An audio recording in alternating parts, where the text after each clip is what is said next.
നിങ്ങൾ പിന്നെ ഇവരുടെ ഒരു ബുക്കുണ്ട്, അതൊന്ന് വായിക്കണം നിങ്ങൾ. ആ പുസ്തകത്തിൽ പറയുന്നത് ഒരു മനുഷ്യൻ ഉപയോഗിക്കുന്നതിനേക്കാളും എത്രയോ ഇരട്ടിയാണ്. കമ്പ്യൂട്ടർ ലേഡി എന്നറിയപ്പെടുന്ന ആര്? ശകുന്തളാദേവി. അവരെഴുതിയൊരു പുസ്തകമുണ്ട് ബ്രെയിനിനെ കുറിച്ചിട്ട്. കാരണം കമ്പ്യൂട്ടറിനേക്കാൾ അപാരമാണ് എന്ത്? മനുഷ്യൻ്റെ ബ്രെയിൻ. ഓരോ കോമൺ ആളുകളുടെയും ആൽബർട്ട് ഐൻസ്റ്റീൻ മരിച്ചപ്പോൾ അദ്ദേഹത്തിൻ്റെ മകൻ ആംസ് ഐൻസ്റ്റീൻ ആൽബർട്ട് ഐൻസ്റ്റീൻ്റെ ബ്രെയിൻ എടുത്ത് പരിശോധിച്ചു. വളരെ ശ്രദ്ധിക്കണേ, ഒരു പഠനമാണ്, സൈക്കോളജിയിൽ ഞങ്ങൾക്ക് പഠിക്കാനുണ്ടായിരുന്നു. ആംസ് ഐൻസ്റ്റീൻ ബ്രെയിൻ എടുത്ത് പരിശോധിച്ചു. കാരണം the brain of 20th century, 20ാം നൂറ്റാണ്ടിൻ്റെ തലച്ചോറ് എന്നാണ് അദ്ദേഹത്തെ പറ്റി അറിയാം. 20ാം നൂറ്റാണ്ടിൽ അത്ര തലയുള്ള ഒരാൾ വന്നിട്ടില്ല. That is Albert Einstein. ആ ആൽബർട്ട് ഐൻസ്റ്റീൻ്റെ തലച്ചോറ് എടുത്ത് പരിശോധിക്കാൻ പുറത്തെടുത്ത് പരിശോധിച്ചു. നല്ല ടെക്നിക്കൽ സ്റ്റഡീസ് നടത്തി. ആ സ്റ്റഡീസിൽ സാധാരണ ഒരു മനുഷ്യൻ്റെ, ഒരു കോമൺ മാൻ്റെയും ആൽബർട്ട് ഐൻസ്റ്റീൻ്റെയും ബ്രെയിൻ ഈക്വലാണ് വെയ്റ്റിൽ. കനമെടുത്ത് നോക്കുമ്പോൾ എല്ലാം ഒരുപോലെയാണ്, സെല്ലുകൾ ഒരുപോലെയാണ്. പക്ഷേ ഉപയോഗത്തിലായിരുന്നു മാറ്റമെന്ന് പഠനമുണ്ടായി. അപ്പോൾ എന്താണ്ടായേ? അവിടെയാണ് കോൺസെൻട്രേഷൻ എന്ന് പറയുന്ന സാധനവും അറ്റൻഷൻ എന്ന് പറയുന്ന സാധനവും വ്യത്യസ്തമായി നിൽക്കുന്നത്. ഫോർ എക്സാമ്പിൾ, ഇവിടെ നിന്നൊരു ഒരു പിടി മണ്ണെടുത്തിട്ട് നേരെ വിദ്യാർത്ഥിയും എന്നാണ്, ഇപ്പം എന്നെ തന്നെ എറിഞ്ഞു എന്ന് വിചാരിക്കും, അത് അവിടെ കൊടുത്തിട്ടാണ് സുലൈമാൻ മേൽപ്പത്തൂർ. എൻ്റെ ഫോട്ടോയിലേക്ക് നിങ്ങൾ എറിഞ്ഞു, പിന്നെ വേറെലേക്ക് എറിയണ്ടല്ലോ.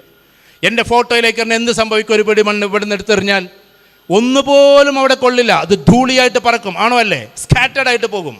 പക്ഷേ അതേ സാധനത്തെ ഒന്നും കൂടി നമ്മളൊന്ന് സ്പെസിഫൈ ചെയ്തിട്ടൊന്ന് കുഴച്ച് നനച്ചാൽ, കൃത്യമായി ഉന്നം നോക്കിയാൽ എല്ലാം അവിടെ പതിക്കും. ആ നനവിൻ്റെ പേരാണ് കോൺസെൻട്രേഷൻ. ആ കോൺസെൻട്രേഷൻ ഉണ്ടാകുമ്പോഴാണ് സത്യത്തിലൊരു മനുഷ്യൻ്റെ ബുദ്ധി ടോട്ടാലിറ്റിയായി മാറുന്നത്. അപ്പോഴാണ് ബ്രോഡനിങ് ആയി മാറുന്നത്. നമ്മളിപ്പോൾ നമ്മുടെ ബ്രെയിനിന് ഇങ്ങനെ അങ്ങോട്ടും ഇങ്ങോട്ടും കൊടുക്കുകയാണ്. കുറേ അനൂപിന് കൊടുക്കണം, കുറേ സ്വരൂപിന് കൊടുക്കണം, കുറേ അനുമാനം കൊടുക്കണം, ഇങ്ങനെ കുറേ ആൾക്കാർ. ഞാൻ അനുമാൻ എന്ന് പറഞ്ഞത് മറ്റേ മനുഷ്യകുലത്തിൽപ്പെട്ടതാണല്ലോ, ദൈവത്തെ പറ്റി പറഞ്ഞതല്ല. ഇങ്ങനെ എല്ലാവർക്കും നമ്മൾ കൊടുക്കണം. അപ്പോൾ നമ്മളെ കൂട്ടുകാർക്ക് അവർക്ക് കൊടുക്കുന്നു, ഇവർക്ക് കൊടുക്കുന്നു, അവരുടെ ഇമോഷൻ ഇവരുടെ ഇമോഷൻ എല്ലാം കൂടി കഴിഞ്ഞിട്ട് നമുക്ക് പോകാൻ കഴിയില്ല. അതുകൊണ്ട് അറ്റൻഷൻ എന്നത് അത് ഒരുപാട് മേഖലയിലേക്ക് കൊടുക്കലാണ്. കോൺസെൻട്രേഷൻ എന്ന് പറഞ്ഞാൽ ഒരിടത്തേക്ക് മാത്രം കൊടുക്കലാണ്. ഇപ്പം ഞാൻ ഈ പറയുന്നത് കേൾക്കുമ്പോഴും പലതും കേൾക്കാതെ പോകുന്ന കുട്ടികളുണ്ട്. അവരുടെ മൈൻഡ് ഇപ്പോൾ അറ്റൻറ്റീവാണ്. ഏതിൽ? പലതിലും. നേരെ കോൺസെൻട്രേറ്റീവ് ആകുമ്പോഴാണ് എൻ്റെത് എന്താക്കുക? ശരിക്കും ശ്രദ്ധിച്ച് കേൾക്കുക. സംഭവം മനസ്സിലായോ നിങ്ങൾക്ക് പറയുന്നത്?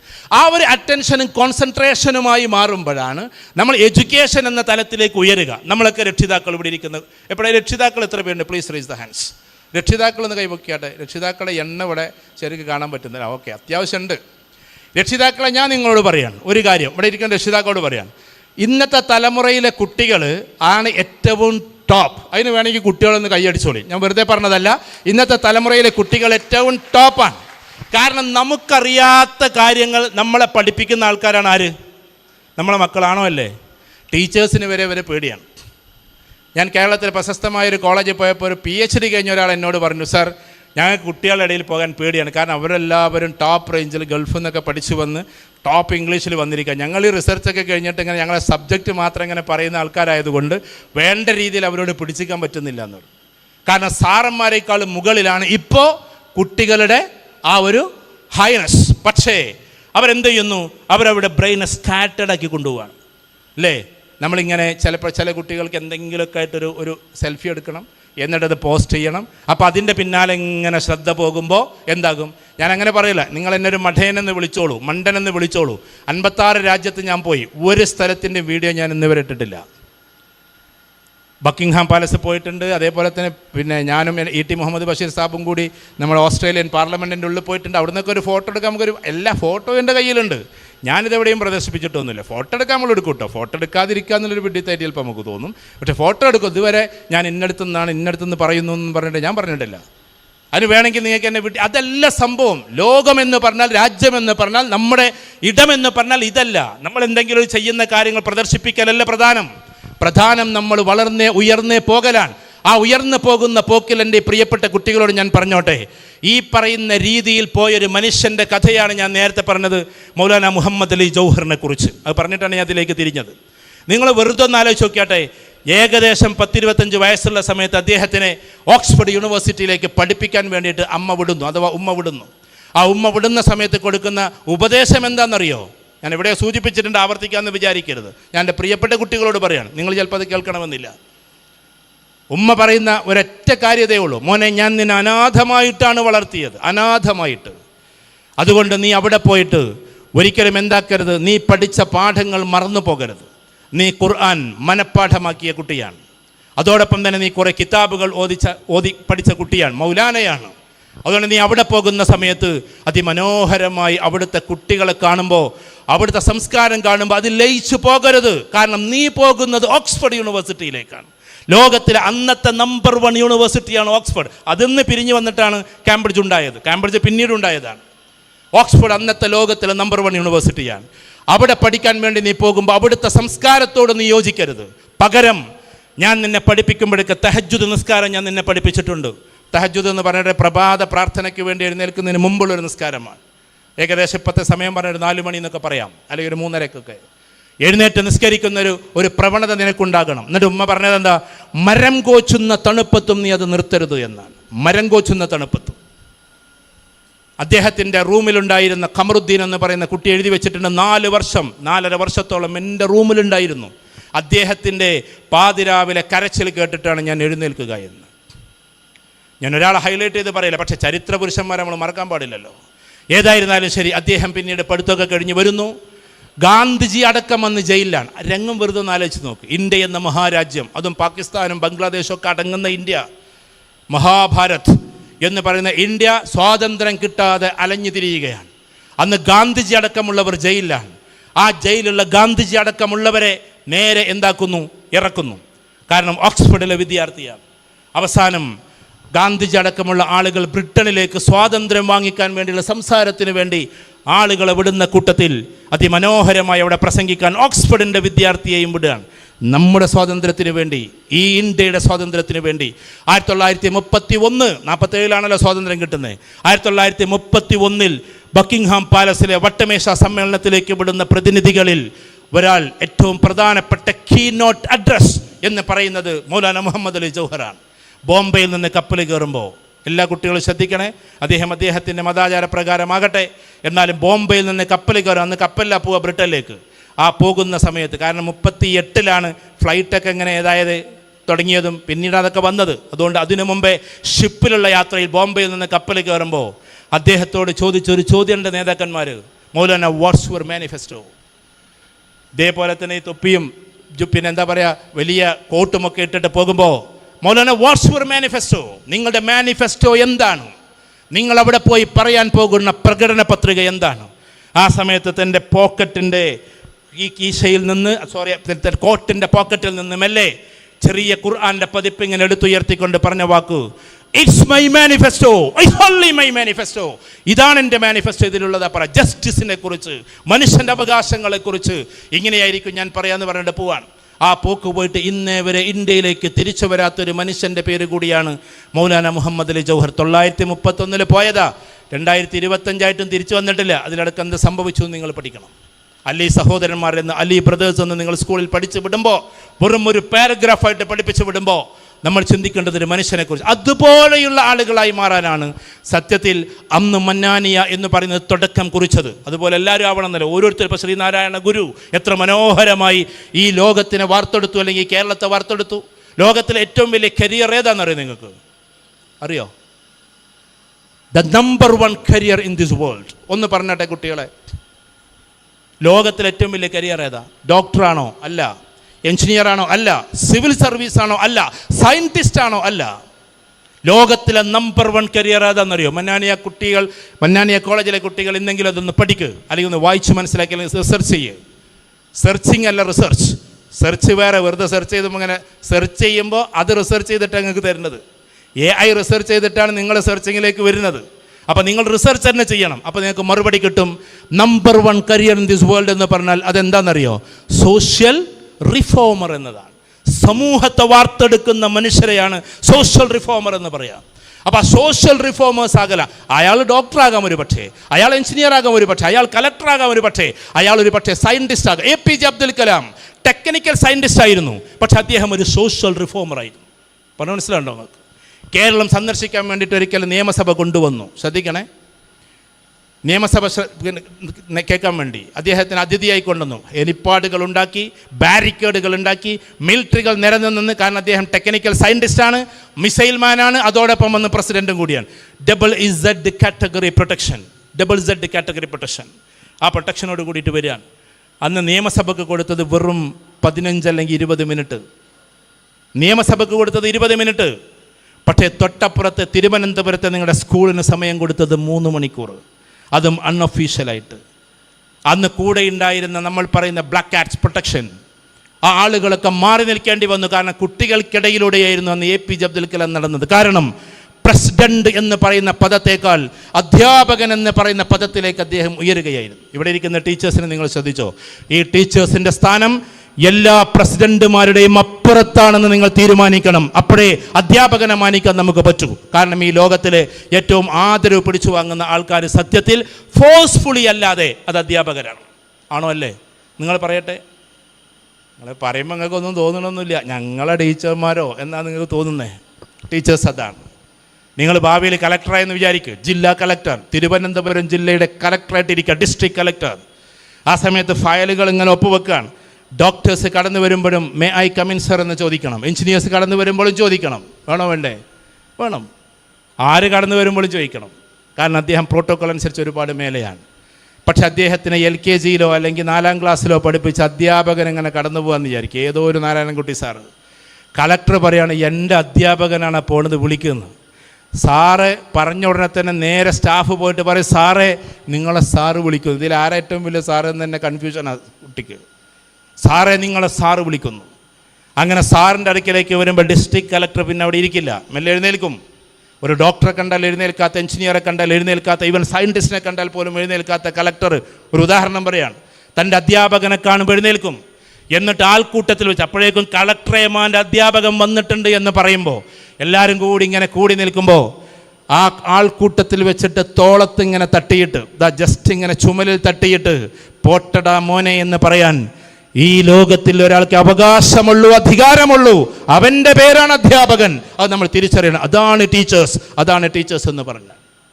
ആ ഒരു അധ്യാപകനായിട്ടായിരുന്നു അന്ന് APJ അബ്ദുൽ കലാം നിന്ന്. അതുകൊണ്ടാണ് സോഷ്യൽ റിഫോമേഴ്സ് എന്ന് പറഞ്ഞാൽ നിങ്ങൾക്കിത് വലിയൊരു കാര്യമായിട്ട് ഒരു പക്ഷേ തോന്നില്ല. എൻ്റെ പ്രിയപ്പെട്ട അനിയത്തിമാർ, ഇപ്പോൾ ഇവിടെ ഇരിക്കുന്ന മനുഷ്യൻ, ഞാൻ പറഞ്ഞല്ലോ 87ാമത്തെ വയസ്സിൽ അപ്പുറത്തിരിക്കുന്ന തൊടിയൂർ ഉസ്താദ്, ഇവരൊക്കെ അത് കാണുമ്പോൾ ഇവരിത് തുടങ്ങി വെച്ചിട്ടുണ്ട്. റിഫോമേഷൻ ചെറുതെങ്കിലും ചെറുത്.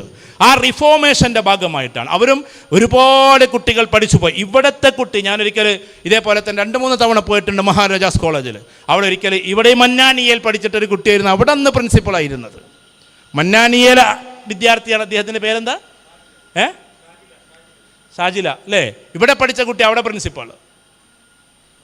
കേരളത്തിലെ പ്രശസ്തമായിട്ടുള്ള ക്യാമ്പസ്, നിങ്ങൾ പറയുന്ന മമ്മൂട്ടിയും എല്ലാവരും പഠിച്ചിട്ടുള്ള ക്യാമ്പസിൻ്റെ പ്രിൻസിപ്പളാണ്. ഇവിടെ പഠിച്ച കുട്ടിയായിരുന്നു മന്നാനിയയിൽ. അപ്പോൾ ഞാൻ പറഞ്ഞു വരുന്നത് എന്തെന്ന് വെച്ചാൽ, സോഷ്യൽ റിഫോമർ, അത് അധ്യാപകനാകാം, പലതും ആകാം. സമൂഹത്തെ വാർത്തെടുക്കുന്നതാണ് ഏറ്റവും ടോപ്പ് റേഞ്ച്. അങ്ങനെയുള്ളൊരു മനുഷ്യൻ്റെ കഥയാണ് ഞാൻ പറയുന്നത്. അങ്ങനെ അദ്ദേഹം പോകുന്നു. അവിടെ പോകുമ്പോൾ 80 രാജ്യം ഭരിക്കുന്ന ചക്രവർത്തിയാണ് അന്നാര്? ജോർജ്. രംഗം വെറുതെ ഒന്ന് കണ്ടു നോക്കും. ബക്കിംഗ്ഹാം പാലസ് എന്ന് പറഞ്ഞാൽ വലിയ കൊട്ടാരാണ് കേട്ടോ. അതിൻ്റെ ഹാള് ഈ ലോകത്തിലെ എന്തും ആളുകൾക്ക് വില കൊടുത്തു വാങ്ങാം. എന്നാൽ എലോൺ മാസ്കിന് പോലും വാങ്ങാൻ പറ്റാത്തൊരു പ്രോപ്പർട്ടിയുടെ പേരാണ് ബക്കിംഗ്ഹാം പാലസ്. കാരണം അത് അതിൻ്റെ ആധാരം അങ്ങനെ ഉണ്ടാക്കിയിട്ടുള്ളത് ഒരാൾക്കും കൈമാറ്റം ചെയ്യാൻ പാടില്ല. 1000 വർഷം കഴിഞ്ഞാലും ഒരു എലോൺ മാസ്കിനും വാങ്ങാൻ പറ്റാത്ത ഒരു പാർലമെൻറ്റ് ഹാളിൻ്റെ പേരാണ് ബക്കിംഗ്ഹാം പാലസ്. അതിൻ്റെ അകത്ത് നിന്ന് ബ്രിട്ടീഷ് റൂളേഴ്സ് ഭരിച്ചിരുന്ന ബക്കിംഗ്ഹാം പാലസിൻ്റെ മുമ്പിൽ നിന്നുകൊണ്ട്, അതിൻ്റെ സീറ്റിൽ നിന്നുകൊണ്ട് അദ്ദേഹം സംസാരിക്കണേ. വെറുതെ ഒന്ന് കണ്ടു നോക്കിയാട്ടെ മനസ്സിലൊന്ന്.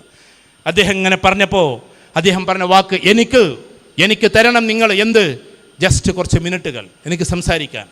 ജോർജിന് മനസ്സിലായി. ജോർജ് എന്ന് പറഞ്ഞാൽ 80 രാജ്യം ഭരിക്കുന്ന ചക്രവർത്തിയാണ്, ഡയറക്റ്റ്ലി ഓർ ഇൻഡയറക്റ്റ്ലി. അതുകൊണ്ട് ജോർജിന് മനസ്സിലായി ഇയാൾ ഇവിടെ ആകെ കസറുന്നു. കാരണം ഓക്സ്ഫോർഡിൻ്റെ വിദ്യാർത്ഥിയാണ്, അപാരമായി പ്രസംഗിക്കുന്ന ആളാണ്, ഭാഷാ പണ്ഡിതനാണ്. അതോടൊപ്പം തന്നെ അദ്ദേഹം ഓക്സ്ഫോർഡിൻ്റെ എഡിറ്റർ കൂടിയായിരുന്നു, സ്റ്റുഡൻ്റ് എഡിറ്റർ ആ പഠിച്ചിരുന്ന കാലത്ത്. അതുകൊണ്ട് അദ്ദേഹത്തെ പറയാണ്, നിങ്ങൾക്ക് 5 മിനിറ്റ് അനുവദിച്ചിരിക്കുന്നു, only 5 minutes. I am the representative of 32 crores. ഞാൻ 32 കോടി ജനതയുടെ പ്രതിനിധിയാണ്. അന്ന് ഇന്ത്യയിൽ 32 കോടി ജനങ്ങളാണ്, ഏകദേശം കാനേഷുമാരി കണക്ക്. ഞാൻ 32 കോടി ജനതയുടെ പ്രതിനിധിയാണ്. അതുകൊണ്ട് 1 കോടി ജനതയ്ക്ക് 1 മിനിറ്റ് താ, എന്നിട്ട് എനിക്ക് 32 മിനിറ്റ് തരണം എൻ്റെ ഇന്ത്യയുടെ കാര്യം പറയാൻ. നമ്മുടെ ഇന്ത്യയുടെ നമ്മളൊക്കെ സ്വാതന്ത്ര്യം കാട്ടിയിട്ട് ഇങ്ങനെ പോകുന്നുണ്ടല്ലോ. പഴയ കാലത്ത് എങ്ങനെയാ? പാവപ്പെട്ടവർ കുമിഞ്ഞൊടുക്കണം, ബ്രിട്ടീഷുകാർ അവൻ്റെ പുറത്ത് ചവിട്ടിയിട്ട് അങ്ങോട്ട് ഇറങ്ങുക. ഏതിൽ നിന്ന്?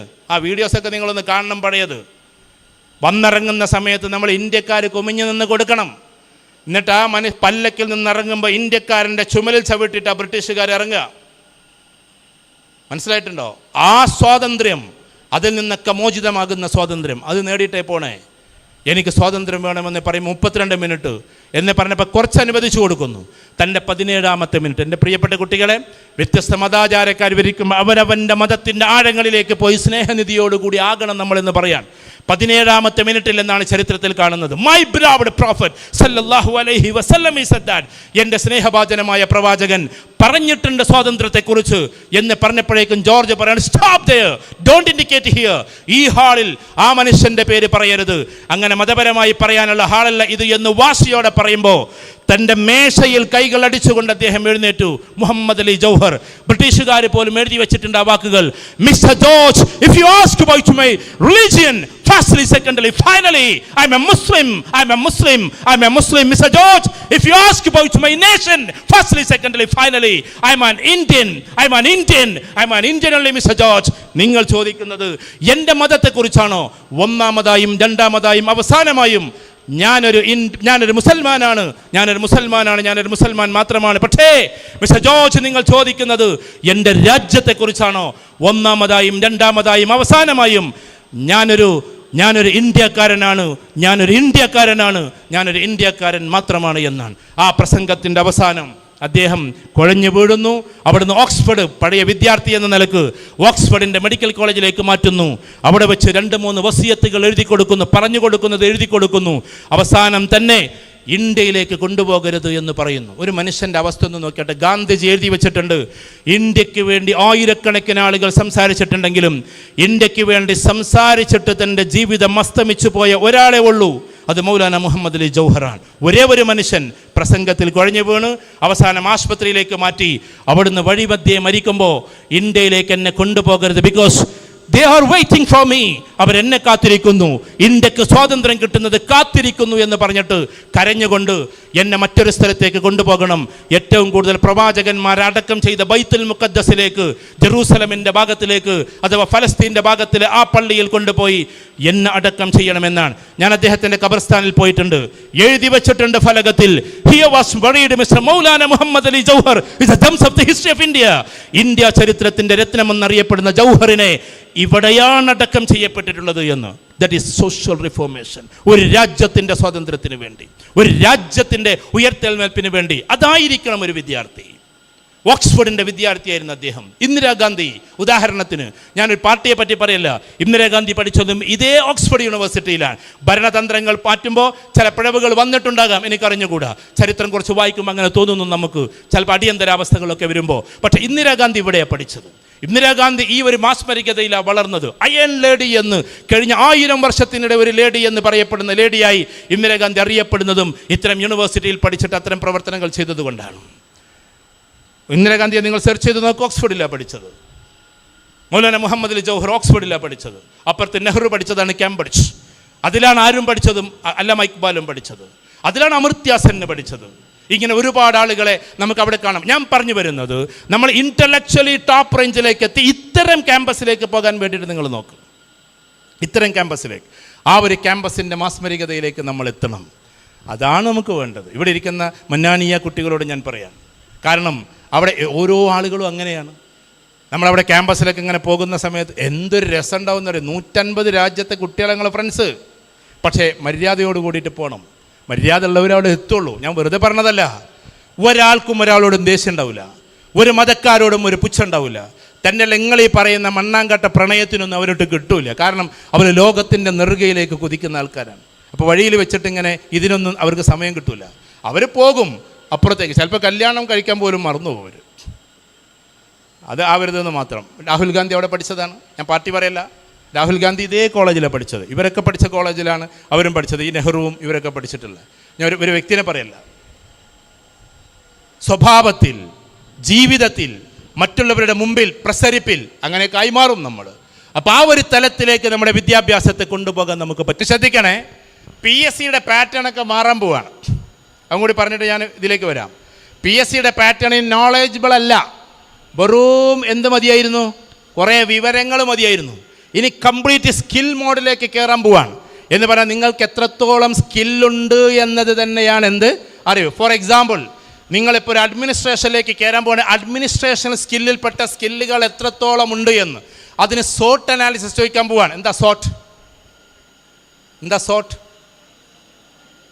എടാ SWOT, അതെന്താ? Strength, weakness, opportunity, threat. അത് വെച്ചിട്ടായിരിക്കും ഇനി PSC ഒക്കെ വരാൻ പോകുന്നത്. നിങ്ങളെ കംപ്ലീറ്റ് സ്ട്രെങ്ത്തുകൾ അളക്കും. ആ സ്ട്രെങ്ത്തിനെ വെച്ചിട്ട് എന്താക്കും? കംപ്ലീറ്റ് ലോകങ്ങൾ തീർക്കും. അതുകൊണ്ട് ഇവിടെ ഇരിക്കുന്ന കുട്ടികൾ കൃത്യമായിട്ട് എന്താക്കണം? സ്കിൽ മോഡിലേക്ക് പോകണം. അതിൽ ഒന്ന് ഞാൻ പറഞ്ഞുള്ള റെഫറൻസ് സ്കിൽ, മറ്റൊന്ന് ഡാറ്റ ഇൻ്റർപ്രിട്ടേഷനാണ്. ഡാറ്റകൾ കിട്ടിക്കഴിഞ്ഞാൽ അത് മറ്റുള്ളവരോട് അവതരിപ്പിക്കാനുള്ള ശേഷി, ഓറലി ഓർ റിട്ടേൺലി. മറ്റൊന്ന് റെഫറൻസ് സ്കിൽ, ഡാറ്റ ഇൻ്റർപ്രിട്ടേഷൻ, ആൾട്ടിക്കൽ റീസണിങ്, പെട്ടെന്ന് അനലൈസ് ചെയ്യാനുള്ള കപ്പാസിറ്റി, ക്രിട്ടിക്കൽ ഇവാലുവേഷൻ, ഭയങ്കരമായിട്ട് ക്രിട്ടിക്കൽ ഇവാലുവേഷൻ നടത്താനുള്ള കപ്പാസിറ്റി, ഡിസിഷൻ മേക്കിംഗ് കപ്പാസിറ്റി, നന്നായിട്ട് തീരുമാനങ്ങൾ എടുക്കാനുള്ള കപ്പാസിറ്റി. അവനവനെ കുറിച്ചിട്ട് തന്നെ തീരുമാനം എടുക്കാൻ പറ്റണില്ല എന്നുള്ളതാണ്. ഇപ്പോൾ ഉദാഹരണത്തിന് മന്നാനിയലുണ്ടാവില്ല. ചില കുട്ടികളിപ്പോൾ ഇതിന് ഉപോത്ബലകമായി ഒരുപാട് മേഖലകൾ ഉണ്ടായിരിക്കെ ഈ കുട്ടികളിൽ കൂടുതലും ആൾക്കാർ ആഗ്രഹിക്കുന്നത്, ഇപ്പം ഏറ്റവും കൂടുതൽ കിട്ടുന്നത് ഏതിലൂടെയാണെന്നറിയോ? ഇൻസ്റ്റഗ്രാമിലൂടെ. ആ മേഖല പറയുമ്പോൾ നിങ്ങൾക്ക് ആർക്കും സങ്കടമൊന്നും തോന്നരുത്, പറയാതിരിക്കാൻ നിവൃത്തിയില്ല. ഇൻസ്റ്റഗ്രാമിലൂടെയാണ് 80% MDMA വീടുകളിൽ എത്തുന്നത് എന്നതാണ് പുതിയ പഠനം. ഇതിന് വേണ്ടിയിട്ട് ഒരിക്കലും എന്തിൻ്റെ ആവശ്യമില്ല, നമ്മൾ അത് തേടിപ്പോകേണ്ട ആവശ്യമില്ല. ഞാൻ സാറന്മാരോട് എല്ലാവരോടും പറയാണ്. എന്ന് വെച്ചാൽ ഇൻസ്റ്റഗ്രാമിലൂടെ ബുക്ക് ചെയ്യുന്നു, അവർ ഇതേപോലെ തന്നെ ഗൂഗിൾ മാപ്പ് ഇട്ടിട്ട് എടുത്തെടുത്ത് കൊണ്ടുവെക്കുന്നു. ആ ഗൂഗിൾ മാപ്പിലൂടെ പോയിട്ട് എടുത്തു വരുന്നു. ഉമ്മൻ്റെ മൊബൈലിൽ നിന്ന് ഇത് കട്ടെടുത്തിട്ട് എന്ത് ചെയ്യുന്നു? അവരുടെ പേയ്മെൻറ്റും കൊടുക്കുന്നു. ഉമ്മക്ക് അറിയുന്നില്ല 2000 രൂപ പോയ കാര്യം. ഇതാണ് ഇന്നത്തെ കാലം. അപ്പോൾ അത് ഇമോഷണൽ പാർട്ട് ഓഫ് എഡ്യൂക്കേഷൻ എന്ന് പറയും. അതിനെ നെഗറ്റീവായിട്ട് നമ്മൾ കൊണ്ടുപോവാണ്. അതുണ്ടായുള്ള അവസ്ഥ എന്താണെന്നറിയോ? ശ്രദ്ധിക്കണേ. ഒരു മയക്കുമരുന്ന് ഇവിടുത്തെ ഒരു കുട്ടിക്ക് ഉണ്ടാകില്ല എന്ന് ഞാൻ വിശ്വസിച്ചുകൊണ്ട് പറഞ്ഞോട്ടെ, ഭാവിയിൽ ഒരു പക്ഷേ സുലഭമായി നമ്മുടെ നാട്ടിൽ കിട്ടും. ഞാൻ ഈ അടുത്തിടെ എന്നോട് എക്സൈസിൻ്റെ ഒരു മേധാവി എന്നോട് പറഞ്ഞ കാര്യം, എത്രത്തോളം അത് എത്തി എന്ന് ചോദിച്ചാൽ, എങ്ങനെയാണ് സിന്തറ്റിക് ഡ്രഗ്സ് ഉണ്ടാക്കുക എന്ന് വരെ കോഴ്സുകൾ സോഷ്യൽ മീഡിയയിൽ ഇറങ്ങിക്കഴിഞ്ഞു എന്നതാണ്. സ്വന്തം ഉപയോഗിക്കാനുള്ള, ഞാൻ അധ്യാപകർക്കും കൂടിയിട്ട് പറയാണ്, സ്വന്തം ഇതെങ്ങനെയാണ് ഉപയോഗിക്കേണ്ടത് എന്ന് ഉണ്ടാക്കേണ്ടത് എന്നുള്ള സീക്രട്ട് കോഡുകൾ വെച്ചിട്ടുള്ള കോഴ്സുകൾ വരെ തുടങ്ങിയ ഒരു കാലത്താണ് നമ്മളുള്ളത്.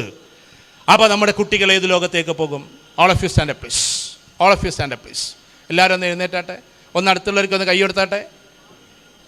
ഇരുന്നു. എന്താ സിന്തറ്റിക് ഡ്രഗ്സ്? എന്താണ്? ശ്രദ്ധിക്കണേ. എന്താണ് സിന്തറ്റിക് ഡ്രഗ്സ്? ഇവിടെ ഉദ്ദേശിക്കുന്നത്, നിങ്ങൾ പറയുന്ന MDMA, ഉദാഹരണത്തിന് നിങ്ങൾ വിശ്വസിക്കുന്ന MDMA, അത് നമ്മൾ പറഞ്ഞ് പേടിപ്പിക്കല്ല. പക്ഷെ അത് ഉപയോഗിച്ച് കഴിഞ്ഞാലുള്ള ചില അവസ്ഥകളുണ്ട്. ഈ പറയുന്ന എല്ലാ സ്വപ്നങ്ങളും നഷ്ടപ്പെടും. ഈ പറയുന്ന എല്ലാ ലോകങ്ങളും നഷ്ടപ്പെടും. നിങ്ങൾക്ക് ഉറപ്പായിട്ട് നഷ്ടപ്പെടും. നാളൊരു കുട്ടിയെ കൗൺസിലിംഗ് നടത്തുമ്പോൾ ആ കുട്ടി എന്നോട് പറഞ്ഞത് എന്താണെന്നറിയോ? ശ്രദ്ധിച്ച് കേൾക്കണേ. ആ കുട്ടി എന്നോട് പറഞ്ഞത്, സർ, എൻ്റെ നശിച്ച ബർത്ത്ഡേ എന്നാണ്. എന്താ നശിച്ച ബർത്ത്ഡേ? നിങ്ങളെല്ലാവരും ബർത്ത്ഡേ കഴിക്കുന്നവരുണ്ടാവും, കഴിക്കാത്തവരുണ്ടാവാം. എന്നെ സംബന്ധിച്ചിടത്തോളം ബർത്ത്ഡേ എന്ന് പറഞ്ഞാൽ 1 വർഷം കൂടി കഴിഞ്ഞു എന്നുള്ളിടത്താണ് ഞാൻ നിൽക്കുന്നത്. അതൊരു സങ്കടകരമായ ലോകമാണ്. മനസ്സിലായോ? ഒരു സന്തോഷകരമായ ലോകമല്ല. എന്നെ സംബന്ധിച്ചിടത്തോളം സങ്കടം എൻ്റെ 1 വർഷം കൂടി കഴിഞ്ഞു എന്നുള്ളതാണ്. അപ്പോൾ അത് സന്തോഷകരമായി ഞാനിത് പറയുന്നത് എന്തെങ്കിലും പഴഞ്ചനായിട്ടല്ല കേട്ടോ. ബർത്ത്ഡേ ആഘോഷിക്കാത്ത ഇഷ്ടം പോലെ രാജ്യങ്ങളുണ്ട്, ഇഷ്ടം പോലെ യൂറോപ്യൻ രാജ്യങ്ങളുണ്ട്. കാരണം അവർ സത്യത്തിൽ അന്ന് വയലിൻ കൊണ്ട് ഇറങ്ങലാണ്. എന്നിട്ട് ആ ഭയങ്കരമായിട്ടുള്ളൊരു മ്യൂസിക് ഇട്ടുകൊണ്ട് നടക്കും. അതെന്താ കാര്യം? എൻ്റെ 1 വർഷം കൂടി കഴിഞ്ഞു എന്നറിയാണ്. നമ്മൾ ഹാപ്പി ബർത്ത്ഡേ ടു യു, 1 കൊല്ലം കൂടി കഴിഞ്ഞു, സന്തോഷിച്ചോ എന്നുള്ളതാണ് നമ്മൾ പറഞ്ഞുകൊണ്ടിരിക്കുന്നത്. നല്ലത്, നിങ്ങൾ എങ്ങനെയും വേണമെങ്കിൽ ആഘോഷിച്ചോ. പക്ഷേ നമ്മളെ സംബന്ധിച്ചിടത്തോളം എനിക്കിപ്പോൾ എത്ര വയസ്സായോ അതിൽ നിന്നും 1 ഇതള് കൂടി കൊഴിഞ്ഞു എന്നാണ് അതിൻ്റെ അർത്ഥം. ഞാൻ ഒരുപാട് ചെയ്യേണ്ടതൊന്നും ചെയ്തില്ലല്ലോ എന്ന ദുഃഖമാണ് സത്യത്തിൽ ചിലപ്പോഴൊക്കെ നമുക്ക് വരിക. എന്തോ ആകട്ടെ, ആ ബർത്ത്ഡേയുടെ ദിവസം ഈ കുട്ടി പറയാണ്, 8 എൻ്റെ ഫ്രണ്ട്സ് വീട്ടിലേക്ക് വന്നു. 8 ഫ്രണ്ട്സ് വന്നു, എൻ്റെ ചങ്ക് ഫ്രണ്ട്സ്, എൻ്റെ അടുത്ത ഫ്രണ്ട്സ്. അവർ വന്നിട്ട് പറഞ്ഞ കാര്യം എന്താണെന്നറിയോ? ഞങ്ങളിങ്ങനെ ഇരുന്ന് ഭക്ഷണമൊക്കെ കഴിച്ച് ഉമ്മ പുഡിങ്സൊക്കെ ഉണ്ടാക്കി അവസാനം എൻ്റെ കയ്യും പിടിച്ചുകൊണ്ട് പുറത്തോട്ട് പോയി. ഈ കുട്ടി പറയാണ്, എൻ്റെ കയ്യും പിടിച്ചുകൊണ്ട് 8 പേരും പുറത്തോട്ട് പോയി. എൻജിനീയറിങ് സ്റ്റുഡൻസാണ്. അപ്പോൾ അവർ പറഞ്ഞു, ഉമ്മ ഞങ്ങൾ പോയിട്ട് വരും. ഈ ഉമ്മ അന്ന് ബിരിയാണി ഉണ്ടാക്കി കൊടുത്ത്, നെയ്ച്ചോറ് ഉണ്ടാക്കി കൊടുത്ത്, എന്തൊക്കെയോ ഉണ്ടാക്കി കൊടുത്ത് എല്ലാം കൊടുത്തിട്ട് ഈ കുട്ടിയെയും കൊണ്ട് പുറത്തേക്ക് പോവാണ്. പുറത്തേക്ക് പോകുമ്പോൾ ഇവനെയും കൊണ്ട് പോകും. ഉമ്മ പറഞ്ഞ, മക്കളെ വേഗം വരൂല്ലേ, ഉമ്മയുടെ ആശങ്കയാണ്. ആ സമയം പെട്ടെന്ന് വരും എന്ന് പറഞ്ഞിട്ട് പോയി. അങ്ങനെ എഞ്ചിനീയറിംഗ് കോളേജിൻ്റെ ക്യാമ്പസിൻ്റെ അപ്പുറത്തുള്ള ഹോസ്റ്റലിൻ്റെ ബാക്കിലുള്ള പാറപ്പുറത്ത് കുറേ വർത്തമാനം പറഞ്ഞിരുന്നു. ഈ കുട്ടി പറയാണ്, കൗൺസിലിങ്ങിൽ എന്നോട് പറയാണ്, സാർ അങ്ങനെ മഗ്‌രിബ് ബാങ്ക് കൊടുത്തു. വൈകുന്നേരം 7 മണിക്കുള്ള ബാങ്കാണെങ്കിൽ മഗ്‌രിബ് ബാങ്ക്, ഏകദേശം 6:45 ആ ബാങ്ക് കൊടുത്തപ്പോൾ ഞാൻ പോട്ടെ എന്ന് പറഞ്ഞിട്ട് എഴുന്നേറ്റപ്പോൾ, നീ അവിടെ തന്നെ ഇരിക്കുക എന്ന് പറഞ്ഞ് എന്നെ നിർബന്ധിച്ചു. പക്ഷേ എൻ്റെ ഉമ്മ രാത്രി പോലും അഥവാ തഹജ്ജുദ് പോലും നിസ്കരിക്കുന്ന ഒരു ഉമ്മയാണ്. ആ കുട്ടി പിന്നെ കരയാൻ തുടങ്ങി. എനിക്ക് നിസ്കാരം ഒഴിവാക്കിയിട്ടൊന്നും ഒരു പരിപാടി എൻ്റെ ഉമ്മ സമ്മതിക്കാറില്ല. പക്ഷെ മഗ്‌രിബ് ഇങ്ങനെ പോകുമ്പോൾ എനിക്ക് ബേജാറ് തുടങ്ങി. അപ്പോൾ 2 കുട്ടികൾ അവിടുന്ന് എഴുന്നേറ്റ് പോയി. ഈ കുട്ടി പറയാണ്, 2 കുട്ടികൾ അവിടുന്ന് എഴുന്നേറ്റ് പോയി. അവരെന്തിനാ എഴുന്നേറ്റ് പോകുന്നത് എനിക്ക് മനസ്സിലായില്ല. എഴുന്നേറ്റ് പോയി അവിടുന്ന് അങ്ങനെ പോയി ബൈക്ക് എടുത്തിട്ട് തിരിച്ചു വന്നപ്പോൾ അവരുടെ കയ്യിൽ എന്തൊക്കെയോ ഉണ്ട്. പക്ഷെ അടുത്ത് വന്നപ്പോൾ ആ കുട്ടികൾ എന്ത് ചെയ്തു? വന്ന കുട്ടികളും കൂടെയുള്ളവരും, അതിൽ 2-3 ആളുകൾ മാറി നിന്ന് ബാക്കി 4-5 പേര് കയ്യും കാലൊക്കെ പിടിച്ചു വെച്ച്, ചിലരതിൽ ചവിട്ടിപ്പിടിച്ച്, ചിലർ കയ്യിൽ ചവിട്ടിപ്പിടിച്ച്, അതുവരെ കാണാത്ത ഫ്രണ്ട്സിനെ പോലെ ആ കുട്ടികൾ നേരെ അവൻ്റെ വായിലേക്ക് മദ്യം ഒഴിച്ചു കൊടുക്കുകയാണ്. വീര്യമേറിയ മദ്യം, സെലിബ്രേഷൻ. അതിന് നമ്മൾ പറയുന്ന പേരാണ് സെലിബ്രേഷൻ. നമ്മുടെ പ്രിയപ്പെട്ട കുട്ടികളുടെ ബർത്ത്ഡേ ദിവസത്തിൽ അവന് ആഘോഷപൂർവ്വം ഒഴിച്ചു കൊടുക്കുന്ന ഒന്നായി ഇത് മാറി. ആ കുട്ടി പറയാണ്, പിന്നെ ഞാൻ വീര്യമേറിയത് തേടി പുറപ്പെട്ടു. അവസാനം MDMAയിലേക്ക് ഞാൻ പോയി. ഇങ്ങനെയൊക്കെ പോയി അവസാനം, സാർ എനിക്ക് എൻ്റെ ഉമ്മയോട് ഇപ്പോൾ വിരോധമാണ്. എൻ്റെ ഉപ്പ ഗൾഫിലാണ്, ഒരുപാട് പ്രതീക്ഷയിൽ എന്നെ വളർത്തുകയാണ്. എനിക്കിത് എങ്ങനെയെങ്കിലും ഒന്ന് മാറണം സാർ എന്ന് പറഞ്ഞിട്ട് വന്ന് കരയാണ്. ഞാൻ ഈ കുട്ടികളോടൊരു കാര്യം പറഞ്ഞോട്ടെ, എൻ്റെ പ്രിയപ്പെട്ട കുട്ടികളെ, ഇതിൻ്റെ അപകടാവസ്ഥ നിങ്ങൾക്കറിയോ? ഞാനിത് ഡെയിലി കാണുന്ന ഒരാളാണ്. ഡെയിലി ഇത്തരം ഉമ്മമാരുടെ കരച്ചിൽ കേൾക്കുന്ന ഒരാളാണ്. മലബാർ ഭാഗത്ത് ഇവിടെ നിന്നൊക്കെ, നിങ്ങളുടെ തിരുവനന്തപുരത്തു നിന്നും കൊല്ലത്തു നിന്നൊക്കെ ഇഷ്ടംപോലെ കോൾ എന്നെ വിളിക്കാറുണ്ട്. ചിലപ്പോൾ ഒരു പക്ഷേ മുമ്പ് വിളിച്ചവർ ഈ കൂട്ടത്തിൽ ഇരിക്കുന്നുണ്ടാവും. ഒരുപാട് കോൾ, സാർ എൻ്റെ മകനൊന്ന് തിരിച്ചു കിട്ടുമോ, എങ്ങനെയെങ്കിലും ഇതാക്കുമോ എന്നൊക്കെ ചോദിച്ചിട്ട്. എങ്ങനെ ആവുക? ആദ്യം നമ്മൾ ഉപയോഗിക്കുമ്പോൾ ടോളറേഷൻ എന്നതിലേക്ക് കടക്കും. എന്താ ടോളറേഷൻ? അറിയോ നിങ്ങൾക്ക് എന്താ ടോളറേഷൻ? ഒരു സാധനം ഉപയോഗിച്ച് അതിൻ്റെ മുകളിലേക്ക് ഉപയോഗിക്കുന്നതിൻ്റെ പേരാണ് ടോളറേഷൻ. കാരണം ഇങ്ങനെ ലഹരി കൂട്ടിക്കൊണ്ടുവരും. അത് ടോളറേഷൻ എന്ന സ്റ്റേജാണ്. അതിന് പിന്നെ സാലിയൻസ് എന്ന് പറയുന്ന സ്റ്റേജിലേക്ക് കയറും. എന്താ സാലിയൻസ്? സാലിയൻസ് കൊണ്ട് ഉദ്ദേശിക്കുന്നത്, നമ്മൾ ഉപയോഗിക്കുന്ന ആ സാധനം പോരാ എന്ന് തോന്നി ഉപയോഗിച്ച് അതിൻ്റെ എക്സ്ട്രീം ലെവലിലേക്ക് എത്തി, ഇത് എന്നെക്കൊണ്ട് ഇനി നിർത്താൻ കഴിയില്ല എന്ന അവസ്ഥയിലേക്ക് പോകലാണ് സാലിയൻസ്. അതാണ് സാലിയൻസ്. പിന്നെ 3ാമത്തതിലേക്ക് കടക്കും, വിഡ്രോവൽ സിൻഡ്രോം. ആ കുട്ടിയെ കൊണ്ട് എങ്ങനെയെങ്കിലും ഇത് മാറ്റിപ്പിക്കാൻ നോക്കുമ്പോൾ തലയിട്ടടിക്കും, ചിലപ്പോൾ ചുമരിൽ കൈയിട്ടിട്ടതാക്കും, ചിലപ്പോൾ ഉമ്മയെ കഠാര കൊണ്ട് കുത്തും, ചില ബാപ്പയെ അടിക്കാൻ വേണ്ടിയിട്ട് പോകും. ഇതാണ് ശരിക്കും വിഡ്രോവൽ സിൻഡ്രോം എന്നതുകൊണ്ട് ഉദ്ദേശിക്കുന്നത്. പിൻവാങ്ങാൻ പറ്റാത്തൊരവസ്ഥയിലേക്ക് അവൻ പോകും. ലാസ്റ്റ് ഘട്ടം സൂയിസൈഡ് അറ്റംപ്റ്റ്. നിങ്ങൾ ചില രാജ്യത്ത് പോയാൽ, കേൾക്കുമ്പോൾ ചിലപ്പോൾ അത്ഭുതം തോന്നിപ്പോവും. ചില രാജ്യത്ത് പോയാൽ സൂയിസൈഡ് ഹോം കാണാൻ പറ്റും. നമ്മുടെ നാട്ടിൽ നീ അതൊക്കെ വരും കേട്ടോ. അതായത് എവിടുന്നെങ്കിലും ആത്മഹത്യ ചെയ്യാൻ പറ്റില്ല. അവർക്കൊരു ഏരിയ ഉണ്ട്, സൂയിസൈഡ് ഹോം എന്നാണ് പറയുക. അങ്ങോട്ട് പോയി കഴിഞ്ഞാൽ തൂങ്ങേണ്ടവർക്ക് അവിടെ തൂങ്ങാം, ഹാങ് ചെയ്യേണ്ടവർക്ക് ഹാങ് ചെയ്യാം, വിഷം കുടിക്കേണ്ടവർക്ക് അവിടെ വിഷം എടുത്ത് വെച്ചിട്ടുണ്ടെങ്കിൽ വേണമെങ്കിൽ എന്താക്കാം, പോയിട്ട് കുടിക്കാം. അതല്ല, ബ്ലേഡ് കൊണ്ട് കൈ അറുക്കേണ്ടവർക്ക് അറുക്കുക, അതിനുള്ള ഫെസിലിറ്റി അവിടെ ഉണ്ടാവും. പക്ഷെ അവിടെ പോയിട്ടേ ചെയ്യാവൂ. അവിടെ പോയിട്ട് ഇത് കേൾക്കുമ്പോൾ ഒരു അത്ഭുതം തോന്നണില്ലേ? Suicide home.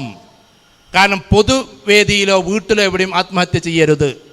ഈ ആത്മഹത്യ ചെയ്യുന്നതിൽ 80%-ലേറെയും മുമ്പ് ഈ മയക്കുമരുന്ന് ഉപയോഗിച്ചവരായിരുന്നു എന്നതാണ്. സൂയിസൈഡ് ഹോമിൽ പോയി സൂയിസൈഡ് അറ്റംപ്റ്റ് ചെയ്യുന്നവർ ഇവരാണ്.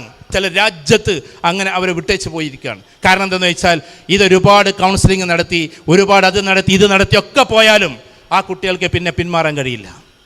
പക്ഷെ ആകെ ഈ ലോകത്തിൽ, UK-യിലൊരു പഠനമുണ്ട്, ഈ ലോകത്തിൽ ഇതിൽ നിന്ന് പിന്മാറുന്ന കുട്ടികൾ ആരാന്നറിയോ നിങ്ങൾക്ക്? അവിടെയാണ് ഇതിൻ്റെ രസം. ചില കുട്ടികൾക്ക് മതത്തോട്, എല്ലാ മതത്തിലെ കുട്ടികൾക്കും ചിലപ്പോഴൊക്കെ ഒരു പുച്ഛം തോന്നണം അവനവൻ്റെ മതത്തോട്. സത്യത്തിൽ സൈക്കോളജിസ്റ്റുകളുടെ കൗൺസിലിംഗ് കൊണ്ടോ സോഷ്യോളജിസ്റ്റുകളുടെ സോഷ്യൽ ആക്ടിവിസ്റ്റുകളെ കൊണ്ടോ ഒന്നുമല്ല ഇതിൽ നിന്ന് മാറി നിൽക്കുന്നത്. മതമൂല്യം കൊണ്ട് മാത്രം മാറി നിൽക്കുന്നവരാ ലോകത്തിൽ നമ്പർ 1 എന്നാണ്. അച്ഛൻ, അമ്മ, സ്നേഹം, ദൈവം, ഇതൊക്കെ പറയുന്നവരാണ് മയക്കുമരുന്നിൽ നിന്ന് ഏറ്റവും കൂടുതൽ വിട്ടു നിൽക്കുന്നവർ. ഇത് UK-യിലെ റിസർച്ച് പഠനമാണ്. ഇപ്പം നിങ്ങളൊക്കെ എന്തുകൊണ്ട് അതിൽ നിന്ന് മാറി നിൽക്കുന്നു? നിങ്ങളൊന്ന് ആലോചിച്ച് നോക്കിയാട്ടല്ലേ. എന്നെ സംബന്ധിച്ചിടത്തോളം ഞാൻ എൻ്റെ ജീവിതത്തിൽ ബീർ പോലും എന്താക്കിയിട്ടില്ല, ഉപയോഗിച്ചിട്ടില്ല. അത് ഏത് മൈക്കിലൂടെയും ഏത് സ്പീക്കറിലൂടെ എനിക്ക് പറയാൻ പറ്റും. ബീർ പോലും ഉപയോഗിച്ച്. കാരണം എന്തുകൊണ്ടാണ്? കുഞ്ഞുനാൾ മുതലേ മതപാഠശാലയിൽ നമുക്ക് പഠിപ്പിച്ചു തന്നിട്ടുണ്ട് അത് ഉപയോഗിച്ച് കഴിഞ്ഞാലുള്ള കെടുതികളെക്കുറിച്ച്. മദ്രസയിൽ നമ്മൾ പഠിച്ചു വെച്ചതാണത്. അതുകൊണ്ട് ഒരിക്കലും അതിലേക്ക് നോക്കാൻ പോലും നമുക്ക് കഴിയില്ല. അതുകൊണ്ടാണ് നമ്മളതിൽ നിന്ന് പിന്മാറുന്നത്. ആണോ അല്ലേ? നിങ്ങൾ പറ. മറ്റുള്ള എല്ലാ ആൾക്കാരും അവരുടെ മതമൂല്യങ്ങളെ കൊണ്ട് അതിൽ നിന്ന് പിന്മാറും. ചില കുട്ടികൾ അച്ഛൻ അമ്മ എന്നതിൽ നിന്ന് മാറും. ആ ഒരു ചിന്ത ഉണ്ടായതുകൊണ്ട് എൻ്റെ അമ്മയെ വേദനിപ്പിക്കാൻ കഴിയില്ല, എൻ്റെ അച്ഛൻ, അതും ഒരു മൂല്യമാണ്. ആണോ അല്ലേ? ആണ്. ഇപ്പം ചില കുട്ടികൾക്ക് അമ്മ അച്ഛൻ എന്നൊക്കെ പറയുമ്പോൾ ഒരു കുറവായിട്ട് തോന്നുകയാണ്. ഇപ്പോൾ ഇവിടെ രക്ഷിതാക്കൾ ഇരിക്കുന്നതുകൊണ്ട് പറയാം, അതിന് കുറച്ചൊക്കെ കാരണം നമ്മളും കൂടി ഉണ്ട് കേട്ടോ. ഇവരെ പിന്നാലെ ഇങ്ങനെ കൂടുകയാണ്. എന്നിട്ട് ചോദിക്കുകയാണ്, എന്ത് നിനക്ക് വല്ല പ്രണയം ഉണ്ടോ, പറയടി ഉണ്ടോ എന്നൊക്കെ ചോദിച്ചിട്ട് ഇല്ലാത്തവർക്കും കൂടി ഉണ്ടാക്കി കൊടുക്കണ പരിപാടി നമുക്ക്. ഞാനടക്കമുള്ള രക്ഷിതാക്കളെ കഥയെ പറഞ്ഞിട്ട് രക്ഷിതാക്കളെ നിങ്ങളെന്നെ ക്ഷമിക്കണം. പിന്നാലെ കൂടുകയാണ്. ചില രക്ഷിതാക്കൾ ഇപ്പോൾ പറയാൻ തുടങ്ങിയത് വേറെയാണ്. ഞാൻ കൗൺസിലിങ്ങിൽ മനസ്സിലാക്കുന്നത് എന്ത്, കല്യാണം ഒന്നും ശരിയായി, എടാ നിനക്ക് ആരെങ്കിലും ഉണ്ടെങ്കിൽ പറയും, എന്നാൽ പിന്നെ അതാണ്ട് നോക്കിയാൽ മതിയല്ലോ, ഞങ്ങളിങ്ങനെ കിടന്ന് പായണ്ടല്ലോ. അപ്പോൾ കുട്ടിയൊക്കെ ഒരു ലൈസൻസും കൂടിയായി. അതും രക്ഷിതാക്കൾ ഉണ്ടാക്കി കൊടുക്കുന്നതാണ്. ഈ തിരുവനന്തപുരത്ത് ഉണ്ടോയെന്ന് എനിക്ക് അറിഞ്ഞുകൂടാ, ഉണ്ടോയെന്നിങ്ങനെ ചോദിക്കുക. പിന്നെ ചില കുട്ടികളുണ്ട്, ക്ഷമിക്കണം കേട്ടോ എൻ്റെ പ്രിയപ്പെട്ട കൂട്ടുകാരികളെ, നിങ്ങൾക്ക് ആരെങ്കിലും ആയിട്ടൊരു കൊളുത്തുണ്ടാവും, നിങ്ങളുടെ ചങ്ക് ഫ്രണ്ട്സിന് അത് ഉണ്ടാവില്ല. എന്തായാലും നീ ഇങ്ങനെ മൊയന്തായി നടക്കും, നിങ്ങളിങ്ങനെ എന്താ പറയുക അല്ലേ, പടു എന്നൊക്കെ പറഞ്ഞ് ഇവളെ കളിയാക്കും. എന്നിട്ട് കളിയാക്കലിൽ കുടുങ്ങിയിട്ട് എന്താവും, ആ സാധു ഏതെങ്കിലും ഒരാളെ പോയിട്ട് കൊളുത്തും. അയാളെ പ്രകൃതം അറിയില്ല, അയാളുടെ സ്വഭാവം അറിയില്ല, ഒന്നുമില്ല. നാളെ കണ്ണൂരിലെ ഒരു കുട്ടി, ആ ഒരു കുട്ടി നല്ല മനോഹരിയായ ഒരു പെൺകുട്ടി, ഇപ്പുറത്താകട്ടെ ഒരു മെലിഞ്ഞൊണിങ്ങിയ ഒരു പയ്യനും. ഒരു പെൺകുട്ടി ഒരാണിനെ ഇഷ്ടപ്പെടാൻ 5-6 കാരണങ്ങളുണ്ട്. അത് ഞാൻ ഇപ്പോൾ ഇവിടെ എന്തായാലും പറയുന്നില്ല, മനസ്സിലായോ? സൈക്കോളജിക്കലി ഉള്ളൊരു ടേംസാണ്. ആ 6 കാരണങ്ങളിൽ ഒന്ന് പോലും ഇവന് നമ്മൾ കാണുന്നില്ല, ഒന്ന് പോലും. 6 എണ്ണത്തിൽ 3 എണ്ണം വരുമ്പോൾ കുറച്ച് ഇഷ്ടമാവും, 6-ൽ 6 ഉള്ള ആൾക്കാരുണ്ടാവും. അത് ഭയങ്കര ഒരു എക്സ്ട്രീം ലെവലാണ്. 6-ൽ 6 ഉണ്ടാവും. ചില ആളുകൾ ഒന്നുപോലും ഉണ്ടാകില്ല. അപ്പോൾ എന്താ സംഭവിച്ചതെന്നറിയോ? ഇവനൊരു മതത്തിൽപ്പെട്ടൊരു കുട്ടിയാണ്, ഇവളൊരു വേറൊരു മതത്തിൽപ്പെട്ടൊരു കുട്ടിയാണ്. അപ്പോൾ അച്ഛനും അമ്മയും വാപ്പയും പിന്നെ എല്ലാവരും കൂടി വന്നിരിക്കാൻ. ചുരുക്കി പറഞ്ഞാൽ ഞാൻ ആ കുട്ടിയെ കൗൺസിലിംഗ് നടത്തി. ഞാൻ ചോദിച്ചു, മോളെ നിനക്കെങ്ങനെയാണ് ഇവനോട് ഇത്ര ഇഷ്ടം തോന്നിയത്? അപ്പോൾ ആ കുട്ടി പറഞ്ഞത് എന്താണെന്നറിയോ? സാറേ ഇവനാണെന്ന് ഞാൻ അറിയില്ല. അപ്പോൾ ഞാൻ ചോദിച്ചു, മേപ്പെട്ട് നോക്കി കിടക്കുകയായിരുന്നോ? അല്ല സാറേ, അവൻ നല്ലൊരു മൊഞ്ചൻ, അങ്ങനെ ഈ കണ്ണൂക്കാരങ്ങനെ വാക്കാമല്ലോ, ഈ മൊഞ്ചൻ പയ്യനെ ഫോട്ടോ ആണ് ആദ്യം സംഭവം. ഇത് എന്ത് മാറിയതാണ്? ഫോട്ടോ മാറിയിട്ട് ചാറ്റിങ് തുടങ്ങിയതാണ്. ഇവള് വിചാരിച്ചത് അവൻ തന്നെയാണെന്നുള്ളതാണ്. അങ്ങനെ അയച്ചു കൊടുത്ത് ഇവൻ പിന്നെ സ്നാപ്ചാറ്റിലൊക്കെ പോയിട്ട് ചാറ്റിങ്ങിനും അതും ഇതൊക്കെ പോയിട്ട് ഉപയോഗിക്കുന്ന സാധനങ്ങളൊക്കെ അയച്ചു കൊടുത്ത്, ചുരുക്കി പറഞ്ഞാൽ ഈ ഒരു മൊഞ്ചനെ കാണാൻ വേണ്ടി ഇവൾ കാത്തിരിക്കുകയാണ്. അങ്ങനെ കാണാൻ സമ്മതിക്കണില്ല, ഞാൻ ഇന്ന ദിവസം വരെ, അപ്പോഴേക്കും കുറച്ച് ഫോട്ടോസ് ആവശ്യപ്പെടാതെ മുതിർന്ന കുട്ടികളെന്നോട് പറയാണ്. ഈ പയ്യൻ എന്താക്കുകയാണ്, ആൺകുട്ടികൾ നിങ്ങൾ ക്ഷമിക്കണം കേട്ടോ, നിങ്ങളൊക്കെ നല്ല മക്കളാണ്. ആൺകുട്ടികളുടെ ഒരു സൈക്കോളജി ഞാൻ പറഞ്ഞുതരാം. ഒരേ സമയം 4-5 ആൾക്കാരായിട്ട് ബന്ധമുണ്ടാവും. മനസ്സിലായോ? നിങ്ങൾ ആൺകുട്ടികളുടെ സ്വഭാവം അറിയണം. ഇവിടുത്തെ അല്ല കേട്ടോ, ഇതൊക്കെ നല്ല മന്നാനിയ കോളേജിലെ നല്ല കുട്ടികളായിരിക്കും. ഞാൻ ഇവരെ പറ്റിയല്ല പറഞ്ഞത്. ഒരേ സമയം നിങ്ങൾ ഞാൻ സൈക്കോളജി ആയിട്ടാണ് പറയുകയാണ്. എന്ന് വെച്ചാൽ ഒരേ ഒരു പോസ്റ്റിലിരുന്നിട്ട്, അങ്ങനെയല്ലേ തെരുവിലെ പോസ്റ്റിലൊക്കെ ഇരുന്നിട്ട് അവൾക്ക് അയച്ചു കൊടുക്കും. സാനൂന് പിന്നെ ഹോനൂന് എന്നൊക്കെ പറഞ്ഞാൽ ഇങ്ങനെ അയക്കും. ആരാണോ എന്നിട്ട് ഹായിൽ പെട്ടെന്ന് കൊത്തിയത് അവളോടായും ചാറ്റ്. പിന്നെ എന്നിട്ട് ബട്ടർഫ്ലൈസ് മൈൻഡ് എന്നാണ് സൈക്കോളജിയിൽ അതിന് പറയുക. എന്താ ബട്ടർഫ്ലൈസ് മൈൻഡ്? മങ്കീസ് മൈൻഡ് എന്നും പറയും. മങ്കീസ് മൈൻഡ് ഒരു ദിവസം ഒന്നില്, ഒരു ദിവസം ഒന്നില്, ഒരു ദിവസം ഒന്നില്, ഇങ്ങനെയാണല്ലോ. ബട്ടർഫ്ലൈസ് ഇരിക്കുകയാണോ? എന്നൊരു പൂവിൽ പോയിട്ട് ബട്ടർഫ്ലൈസ് ഇരിക്കുമോ? ഇല്ല. ബട്ടർഫ്ലൈസ് ആ പൂവിൽ നിന്ന് ഇങ്ങോട്ട് മാറും, അങ്ങോട്ട് പിന്നെ അങ്ങോട്ട് മാറും, അതിനേക്കാൾ വർണ്ണം കാണും അങ്ങോട്ട് മാറും, അതിനേക്കാൾ സൗരഭ്യം കാണും അങ്ങോട്ട് മാറും. ഇതാണ് ബട്ടർഫ്ലൈസ് മൈൻഡ്. ഇന്ന് കേരളത്തിലെ മന്നാനിയ കോളേജിലെ കുട്ടികളെ മൊത്തം നമുക്ക് വിടാം. ഇന്ന് കേരളത്തിലെ ഏകദേശം 89% കുട്ടികളും ബട്ടർഫ്ലൈസ് മൈൻഡാണ്. Butterflies mind. കാരണം ഒരിക്കലും ഒരാളെ മാത്രം പ്രണയിക്കാൻ ആൺകുട്ടികൾക്ക് കഴിയില്ല. പ്രേമം കഥ പിന്നെ ഇതിലെ കഥ പറഞ്ഞ മാതിരി ഒരാളെ മാത്രം, ചിലപ്പോൾ അത് പോയി ടീച്ചേഴ്സിനെ വരെ ആയിന്ന് വരും. മനസ്സിലായോ? ആ ഒരു രീതിയിൽ കുട്ടികൾ ഇങ്ങനെ അലഞ്ഞു തിരിഞ്ഞ് നടക്കുക. നിങ്ങളാകട്ടെ അതിൽ കൊത്തുന്ന കുട്ടികളാവുക. ഇന്നത്തെ അപകടം, ഞങ്ങളൊക്കെ കോളേജിൽ പഠിക്കുമ്പോൾ ഞങ്ങൾക്ക് പെൺകുട്ടികളെ നോക്കി എന്നതായിരുന്നു നമ്മളെ പരാതികൾ ഉണ്ടാവുക. അന്ന് പെൺകുട്ടികൾ പാവങ്ങളായിരുന്നു, അവരെ നോക്കാനേ പറ്റൂല. പക്ഷേ ഇന്ന് നേരെ ഓപ്പോസിറ്റായി ആൺകുട്ടികൾ ഓടി ഒളിക്കുകയാണ്. മന്നാനിയലുണ്ടാവില്ല കേട്ടോ, നിങ്ങളൊക്കെ നല്ല മക്കളായിരിക്കും. ആൺകുട്ടികൾ ഓടി ഒളിക്കാൻ. എന്തുകൊണ്ട്? നമുക്കൊരു സ്റ്റേണായ ഒരു ഫാമിറ്റി എന്ന് പറയുന്ന ഒരു സാധനമില്ല നമുക്ക്. നമ്മെ സംബന്ധിച്ചിടത്തോളം നമുക്ക് നല്ലൊരു ഇൻഡിവിജ്വാലിറ്റി എന്ന് പറയുന്നതില്ല. നിങ്ങൾ വലിയ വലിയ ക്യാമ്പസിൽ പോയി, ഞാൻ വീണ്ടും ആളോട് ക്ഷണിക്കാം നിങ്ങളെ, അവർ ശരിക്കും ലക്ഷ്യത്തിലേക്ക് പായാൻ, അവർക്ക് ഇന്ന കമ്പനിയിൽ വർക്ക് ചെയ്യണം, ഡല്ലിൽ വർക്ക് ചെയ്യണം, അല്ലെങ്കിൽ ഇന്നതിൽ വർക്ക് ചെയ്യണം, ഇതൊക്കെ പ്രതീക്ഷിച്ചിട്ട് അവർ പോണേ. എന്നിട്ട് തൻ്റെ 24-25 വയസ്സാകുമ്പോഴേക്ക് ടോപ്പ് റേഞ്ച് കമ്പനിയിൽ ലക്ഷങ്ങൾ സാലറി വാങ്ങുന്ന ഒരാളായിട്ട് മാറാൻ വേണ്ടി പോകുന്നതിനിടയ്ക്ക് ഇതിന് നേരമില്ല. IIT പൂർത്തിയാക്കിയ ഒരാളും നിങ്ങൾ പറഞ്ഞ MDMA കഴിക്കില്ല. കാരണം MDMA കഴിച്ച ഒരാൾക്ക് IITയിലെ കോഴ്സ് പൂർത്തിയാക്കാൻ കഴിയില്ല. കാരണം അവിടുത്തെ 60ഓളം വരുന്ന പേപ്പേഴ്സ് പൂർത്തിയാക്കണമെങ്കിൽ സ്വബുദ്ധി വേണം, സ്വന്തം ചിന്തിക്കാനുള്ള ശേഷി വേണം. ആ ചിന്താശേഷി നഷ്ടപ്പെടുന്ന മയക്കുമരുന്ന് അടിച്ചിട്ട് ഒരാളും IITയിൽ നിന്ന് പുറത്തിറങ്ങില്ല. വഴിയിൽ വെച്ചിട്ട് വീഴുന്നവർ ഇതൊക്കെ ഉപയോഗിച്ചുകൊണ്ടിരിക്കും. അതുകൊണ്ട് ലഹരികൾ പലതുമാണ്. ലഹരിക്ക് നഷ എന്നാ പറയാ ഉറുദുവിൽ. നഷ എന്ന് പറഞ്ഞിട്ടുണ്ടെങ്കിൽ ലഹരി. ഏതൊക്കെ ലഹരിയുണ്ട്? അതിലൊന്നാണ് മാലോം കി നഷ, എന്ത്? സമ്പത്തിന്റെ ലഹരി. കുർസി ക നഷ, അധികാരത്തിന്റെ ലഹരി. മറ്റൊന്ന് ദൗലത്ത് കി നഷ, പ്രതാപത്തിന്റെ ലഹരി. അതേപോലെ ഒന്നാണ് പ്യാർ കി നഷ, പ്രണയത്തിന്റെ ലഹരി. പ്രണയത്തിന്റെ ലഹരി. എൻ്റെ പ്രിയപ്പെട്ട കുട്ടികളെ, ഞാൻ തുറന്നു പറഞ്ഞോണ്ട് നിങ്ങൾക്കൊന്നും തോന്നരുത്. പ്രണയിക്കുന്ന കാലഘട്ടത്തിൽ അവൻ്റെ പോസിറ്റീവ് മാത്രം നമ്മൾ കേൾക്കുക. ആണോ അല്ലേ? ഞാനൊരു ഉദാഹരണം പറഞ്ഞുതരാം. പ്രണയിക്കുന്ന കാലഘട്ടത്തിൽ മുഖത്തൊരടി കൊടുത്തെന്ന് വെക്ക്. ഒരടി. ആര്? കാമുകൻ കാമുകിയുടെ മുഖത്തൊരടി എടുത്ത്. ആ സമയത്ത് ഇവള് പോയിട്ട് അന്ന് എന്താക്കും? ഇവൻ പോയിട്ട് ഡയറിയിൽ എഴുതി വെക്കുന്ന വരി എന്താവും അറിയാം? അത്യാവശ്യം എഴുതുന്ന ഒരാളാണെങ്കിൽ ഇന്നലെ നീ അടിച്ചാടി മുല്ലപ്പൂ കൊണ്ടൊരു തഴുകലേറ്റ പോലെ എന്നൊക്കെ എഴുതി വെക്കും. ഒരു ഉദാഹരണം പറയാണ്.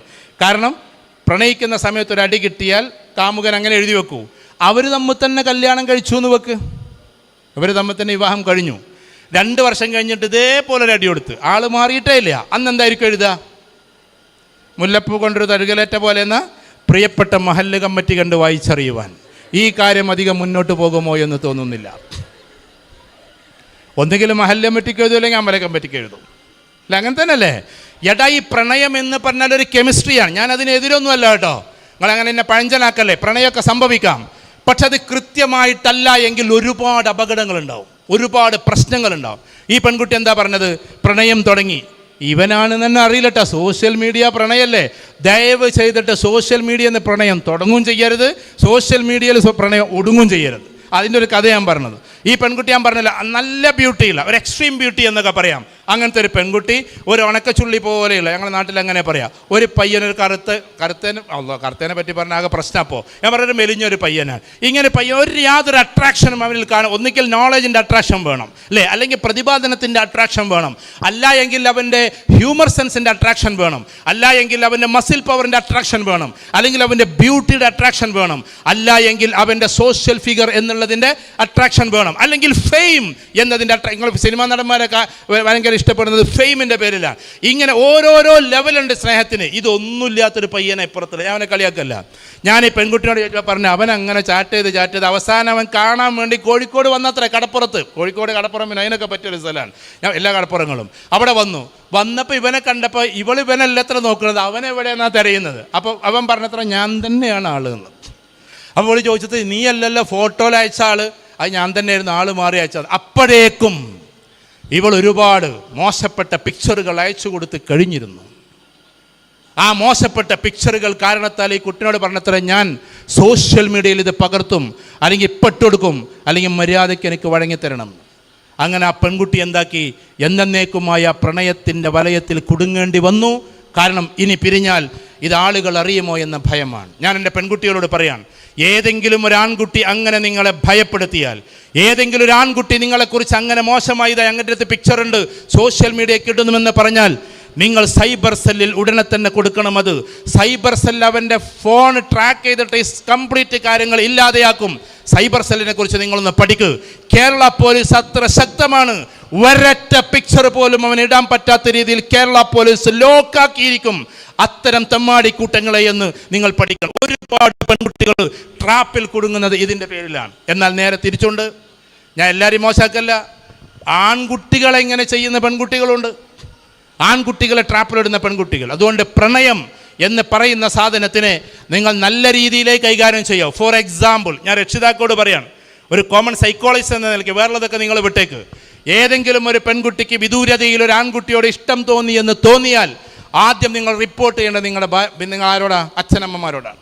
തോന്നിയാൽ, ഇപ്പോൾ ഫോർ എക്സാമ്പിൾ ഒരു കുട്ടി പറയാണ്, ഞാൻ ഫസ്റ്റ് ഇയറിലാണ് പഠിക്കുന്നത്, പക്ഷേ PG കഴിഞ്ഞ് റിസർച്ച് പഠിക്കുന്ന ഒരാൾ അവിടെ ഉണ്ട്, ആൾ ഞാനിങ്ങനെ കണ്ടിട്ടുണ്ട്, നല്ല പ്രതിഭയാണ്, നല്ല ഇഷ്ടമാണ് എനിക്ക്, പക്ഷേ ഞങ്ങളെങ്ങോട്ടും ജ്യൂസ് കുടിക്കാൻ പോയിട്ടൊന്നുമില്ല, ഞങ്ങളെങ്ങോട്ടും കറങ്ങാൻ പോയിട്ടൊന്നുമില്ല, ഇപ്പം ഞങ്ങളൊന്ന് അന്വേഷിച്ച് നോക്കും അയാളെ പറ്റി. അങ്ങനെയൊക്കെ നിങ്ങൾക്ക് പറയാമല്ലോ, പറഞ്ഞൂടെ? ഇതെല്ലാം കഴിഞ്ഞ് ഫോട്ടോ ഒക്കെ അയച്ചു കൊടുത്ത് കടപ്പുറത്ത് വന്നതൊക്കെ കഴിഞ്ഞതിൻ്റെ ശേഷം പിന്നെ ഞാൻ എന്താ ചെയ്യുക ദൈവേ എന്ന് പറഞ്ഞിട്ട് ആത്മഹത്യ ചെയ്യാൻ പോവേ. ഏത് പ്രണയത്തെക്കുറിച്ചാണ് നിങ്ങളീ പറയുന്നത്? അവൻ്റെ പ്രണയം, ഇപ്പോൾ ഉദാഹരണത്തിന് അതിന് ഞാൻ പെർമിഷൻ തരില്ല, MBBS ഫസ്റ്റ് ഇയറിന് പഠിക്കുന്ന ഒരു കുട്ടി, MD കഴിഞ്ഞ് കിട്ടുന്ന ഒരു കുട്ടി അവിടെ ഉണ്ടെന്ന് വെക്ക്, അവർ തമ്മിൽ ചായ കുടിക്കാനോ ജ്യൂസ് കുടിക്കാനോ പോലെ വിദൂരതയിൽ ഒരു ഇഷ്ടം തോന്നിപ്പോയി. അപ്പോൾ അത് മാതാപിതാക്കളോട് അവതരിപ്പിച്ച് അതങ്ങനെ എന്താക്കി നല്ല രീതിയിൽ അവർ അന്വേഷിച്ചു, അതേ ആളെ തന്നെ നിങ്ങൾക്ക് വിവാഹം കഴിക്കാം. പക്ഷെ ഒരിക്കലും മോശമായ കറക്കത്തിനോ മോശമായ രീതിക്കോ എന്താക്കരുത്, പോകാൻ നിൽക്കരുത്.